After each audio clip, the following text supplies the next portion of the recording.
we learned that Lia has a podcast called What Glass Ceiling? Diba? May question mark May question mark sa dulo. What glass ceiling? What glass? How should you say it? What glass ceiling? Ganon. So tell us about it. What inspired you to start this podcast? First of all, it's called What Glass Ceiling with a question mark because we question the glass ceiling. Yeah. Yeah, na parang what glass ceiling? Yes, so what? that's yeah. So our whole point of using the glass ceiling in the title, because technically speaking, glass ceiling it's by definition a barrier of sorts. It's typically used in the corporate world. Yep. It's a barrier that, say, a minority has to break through to reach a new height, to reach a new milestone. But it's used a lot in relation to women. Right. So we wanted to highlight that every day women face so many challenges, whether they're as simple as getting the to-do list done or battling something socially or culturally or something related to do with work or whatever. Women face so many challenges, more so, in fact, and I'm sorry, that's just the way it is, more so than men because of everything already pit against us or set against us. But every day we surpass so many of them. Even just to do the little things. So it's like, what glass ceiling? Yeah. That's what we wanted to highlight. And yes, that's our podcast. And what we do is we tell women's stories. So we talk to inspiring women, to women with interesting stories, and we just get to know their stories and the ceilings that they have all shattered in their lives. Is there like a particular experience that you went through or like you recall that inspired you to start this podcast? Ito na. No, I'm just Ayun na. this is actually a pandemic project. Me and my partner on the podcast, Steph, her name is Steph. She's also from Ateneo Home, by the way. But we're not from the same batch. We entered the pandemic after having sort of lost our jobs in a way. And we weren't feeling great going into the pandemic, professionally and also, dealing with all of the anxiety and the stress that the pandemic brought about. And we had previously worked together on a project in our previous company, and it was sort of related to telling women's stories. So in the middle of the pandemic, I was thinking, I had all this free time thinking, what do I want to do next? And I was thinking, well, one thing I've always really wanted to do is do something for women, like telling women's stories. Not necessarily like move mountains for women. I don't think that highly of myself, but what do I have? And these are the tools at my disposal, and I can tell women's stories, and it's something I really want to do. So I contacted Steph out of the blue. I was like, Steph, do you want to brainstorm with me? I really think I want to talk to you about this. And from those super random Zoom brainstorming sessions, because it was during the pandemic, we thought about doing a podcast, What Glass Ceiling, to tell women's stories. And at first we wanted to hear stories about struggle. Okay. Like how they surpassed the struggles, how they got through it, and their personal struggles. And we needed to hear that also at that time. Na parang, you'll get through this Because difficult you were period. in that period na Yes, parang and ang I think hirap, we were diba? all in that that mindset Yeah. at that time. It was a pandemic mindset. Na was this ever gonna end? Are we ever gonna see the light at the end of the dude. tunnel? I remember parang before we got quarantined, parang my boss was telling me like, take a break. See you in 2 weeks. Enjoy mo na yung break na yan. Oh my God. Tapos parang yung My 2 weeks gosh. again, 2 years, 2 years, diba? Parang, yeah. whoa.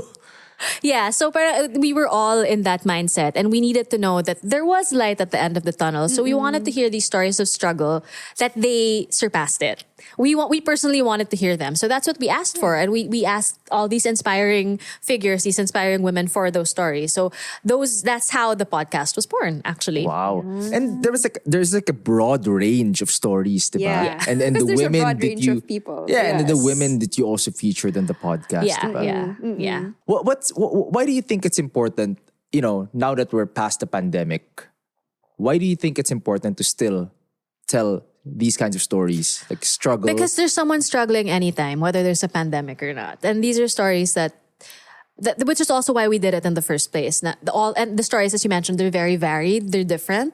They're from a motley crew of characterizations, different stories, different women, and we tell the stories in the hope that someone who is going through something similar might hear it and might know that there's light at the end of the tunnel. So there's always someone going through something, and you pick up these bits and pieces from different people. So you could, hopefully they pick up the tidbits and the nuggets of wisdom that they need to get through whatever situation they're in.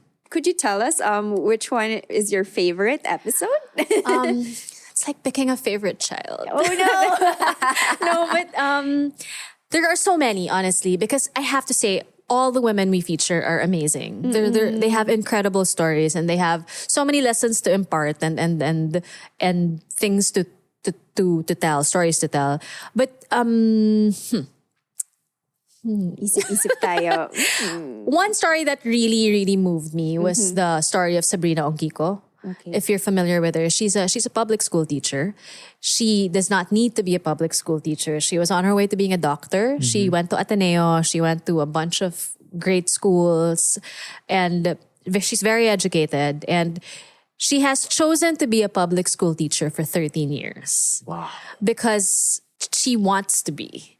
She wants that opportunity to make a difference. And so you can already you can imagine the stories that she has na nakabaon na sa kanya. The stories of being a public school teacher with the public school system here, with the children. She has so many lessons. And you'd think that a public school teacher who has been at it for 13 years would sort of give up on the system and give up on shaping hopefully the future of the country. But she does not. She is this beacon of light, honestly. And I asked her why I mean, hindi ka pa napapagod? And yeah, because you mentioned she doesn't need to be. She doesn't need to be. She doesn't need to be. She was supposed to be a doctor. And at the last minute, she felt like she was being called to be a public school teacher. Wow. So she gave up the career in medicine. She gave up the studying. She gave up medical school. And she decided to be a public school teacher, and she's still there. And nakakapagod eh. Like when you hear the stories of what she goes through every day, and when you're a teacher, you get attached to your students. So and a lot of these students have problems beyond the classroom. So she gets involved in them too. So it sounds exhausting, but she's still there persevering. It's an incredibly inspiring story. So that's one that really resonates with me. Although all the women you have they're very inspiring, all of the others. Wow. Hats off.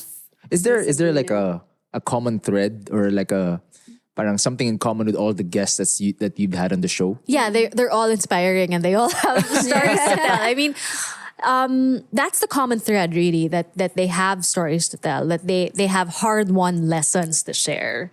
Wow. Like we wouldn't put people on. We wouldn't pick a guest who didn't have a journey to share, because journeys they're difficult, and not the literal journeys. Although pwede din. Like trips can be difficult, but the figurative journey, it's very difficult to go through, and when you're there, you're trudging through and you don't know. But that's where your character is wrought, and that's where you pick up the lessons that shape you for the rest of your life. Speaking of women, why not give back to the women who have inspired you in your life? Empower your mom, your sisters, your titas with their dedicated secondary internet connection. This is possible with PLDT Home My Own Wi-Fi. Just visit pldthome.com/myownwifi for more details. Hi, I'm Lia Cruz. If you like this video, don't forget to subscribe to the PLDT Home YouTube channel.